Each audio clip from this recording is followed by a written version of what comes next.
got a great email today from someone, and the email said the subject was, "What are dreams?"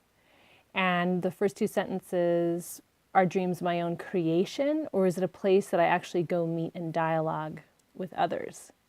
I love this question. I actually get it all the time, so I took this moment to explain it to the masses. So dreams are real. It's just about how you define the word real. The astral realm, the dreamtime space, this is the place we are when we die and where we go to sleep at night. So you're from the astral realm. And in the astral realm, it really is like that movie, What Dreams May Come, with Robin Williams, where you can mental image picture create anything in that space. So if you believe in hell, you will create hell in that dreamtime space. If you believe in heaven, you will create heaven. The difference with the astral realm is that you don't have the three-dimensional structure. So if I want to get into another room in the astral realm, I just go into the next room. Here in this three-dimensional university Earth experience, things are three-dimensional. That means I can't walk through a wall or walk through a door. I actually have to figure out how to get into the other room. This creates the challenge for the spirit, because your spirit, when it's in the astral realm and what it's most comfortable floating around in, it's just like, whoa, I want a lemonade.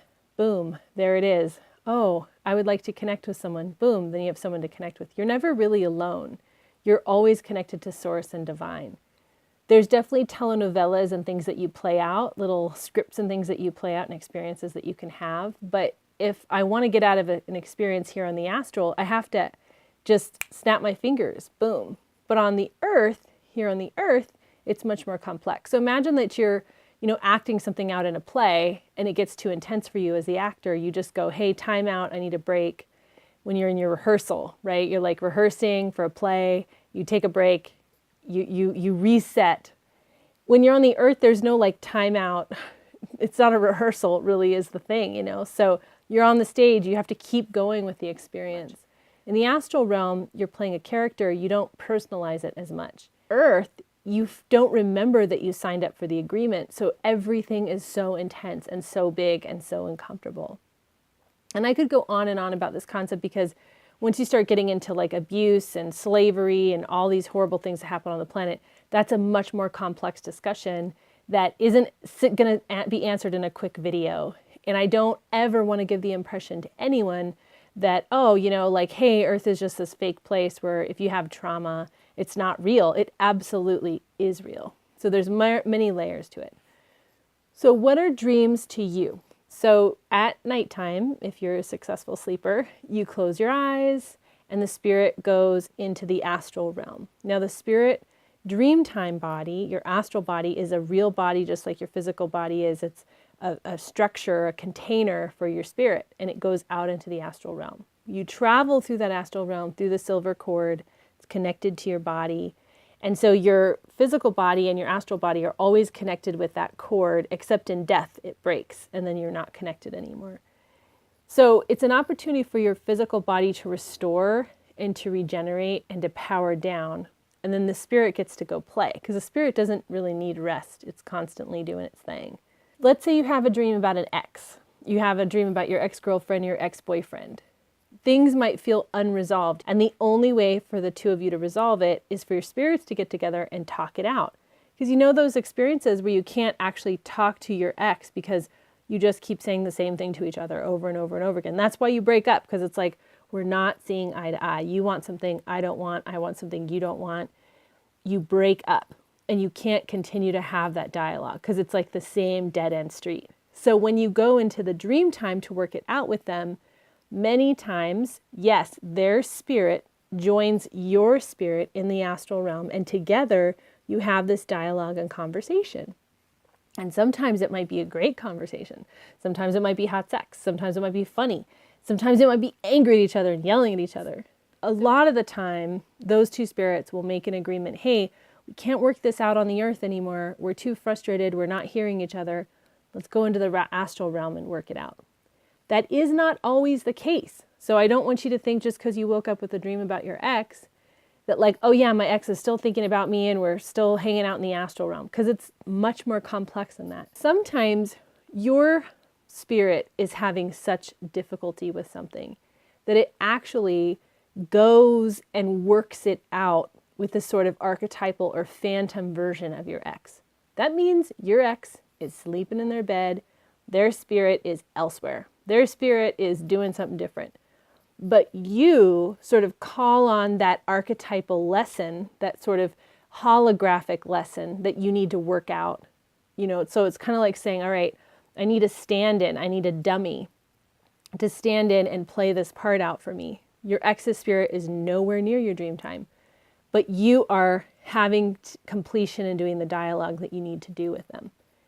I find for myself that when I'm really frustrated with someone, if it's like a screaming dream or yelling dream or I'm really upset, oftentimes it's not even that person, it's just me working it out. Usually when it's calm and there's information and there's new information where I'm like, oh, wow, I learned something. It's more of a teaching dream. That is many times the spirit of my ex, for example, who's coming back into that space and our spirits are meeting.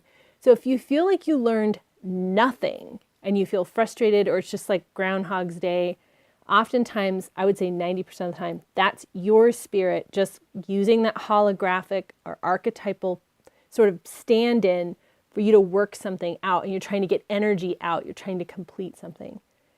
If you have a dream where you wake up and it's about your ex and you're like, aha, like, whoa, I learned something or I feel better, then that is their spirit coming in to complete something with you.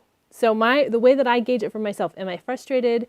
Am I confused? Am I just like, what was that about? That was probably my soul trying to work something out. Usually anytime you're in crisis over something with a dialogue, with a relationship, and you're trying to figure it out. Teaching dreams are really powerful dreams. You're going to wake up from a teaching dream with new information and a new perspective, and it's going to be euphoric. You're going to want to go back to sleep into it. You're going to wake up and be like, oh no, I want to go back there. I was playing with wolves or polar bears, or, there was an ancient sage person that was telling me stories. Maybe you were even on a battlefield, but it was really fun and exciting and adventurous. Oftentimes those are teaching dreams where you're remembering something, a morsel from a past life. Past life dreams are really common. So if you have a very intense, dream that's super high def and it's super detailed, oftentimes that's you remembering a past life. And your spirit will sort of bring it up because you're working on a lesson that correlates to this time and that time. So sort of bridging, like, hey, remember you used to be able to do this. You might say like, oh, I sat down at the piano in my dream and I could play piano perfectly, or I was speaking in French, or you had something that you couldn't do.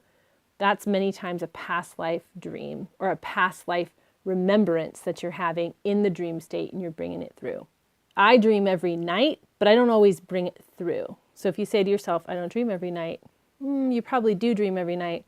But it takes energy to bring a dream all the way through into your remembrance, to wake up with it. You can set intention as you're falling asleep. You can, if you want to talk to your ex, you can, as you're falling asleep, ask their spirit to join you for a conversation for completion. Or you might think that's a really terrible idea and you don't want to do that.